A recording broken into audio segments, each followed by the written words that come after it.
My dear brothers and sisters, welcome to our YouTube channel UPSC Mindset. So, question number third, UPSC CSE 2011. Question number third से start करते हैं। दूरसंचार प्रसारण हेतु प्रयुक्त उपग्रहों को भू अपग्रामी कक्षा में रखा जाता है। भू अपग्रामी कक्षा में रखा जाता है। एक उपग्रह ऐसी कक्षा में तब होता है जब फर्स्ट ऑफ ऑल मैं आपको बता दे रहा हूँ, स्पेशली हिंदी मीडियम स्टूडेंट, अब हिंदी मीडियम का क्वेश्चन है तो हिंदी मीडियम के स्टूडेंट को ही तो बताना पड़ेगा ना। तो फर्स्ट ऑफ ऑल ये भी एक टेक्नोलॉजी का ही क्वेश्चन है।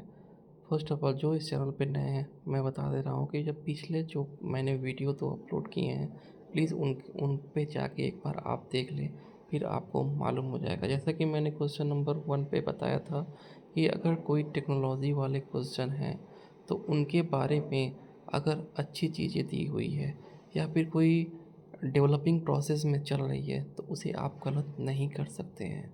तो हमेशा आपको ये मान के चलना है कि टेक्नोलॉजी वाले क्वेश्चन जैसे दूरसंचार प्रसारण एक डेवलपिंग टेक्नोलॉजी है।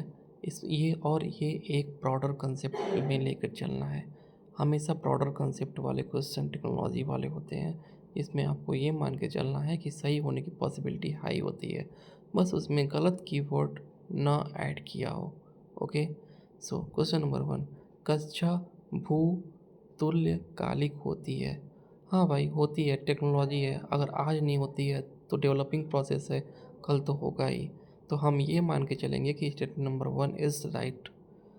कक्षा वृत्तकार होती है, हो सकती है, टेक्नोलॉजी है। अगर आज नहीं हो रही है, आज नहीं है तो कल तो होगा ही। कक्षा पृथ्वी की भूमध्य रेखा के समतल होती है। हाँ, हो सकती है, अगर आज नहीं हो रही होगी तो कल हो जाएगी, क्योंकि टेक्नोलॉजी है, ब्रॉडर कंसेप्ट है। ऐसा ये भी नहीं है कि ये एक पारंपरिक टेक्नोलॉजी है। दूरसंचार है, हमेशा इसमें कोई ना कोई अपग्रेडेड फॉर्म में होते रहती है। बट क्वेश्चन नंबर 4, कक्षा 22,236 किलोमीटर की तुंगता पर होती है। अब आप कोई साइंटिस्ट नहीं हो, आप कोई जूलॉजिकल साइंटिस्ट नहीं हो, आप कोई टेक्नोक्रेट साइंटिस्ट नहीं हो, ना फिर किसी ये पर्टिकुलर एग्ज़ाम की तैयारी है। और ये एक जनरल एग्ज़ाम है, यूपीएससी एक जनरल एग्ज़ाम है। एग्जामिनर आपसे कभी भी एक्सपेक्ट नहीं करेगा, और ये ह्यूमनली पॉसिबल भी नहीं है कि आप हर एक डेटा को याद करके चलो, राइट। डेटा और ऑलमोस्ट यूपीएससी के क्वेश्चन में जहाँ पे डेटा, जिस स्टेटमेंट पे आप डेटा पाओगे उसको आप गलत मान के चलना। और वेग डेटा दिया हो, अजीबोगरीब डेटा दिया हो तो आप उसको गलत मान के ही चलोगे। डेटा ऑलमोस्ट गलत ही होते हैं।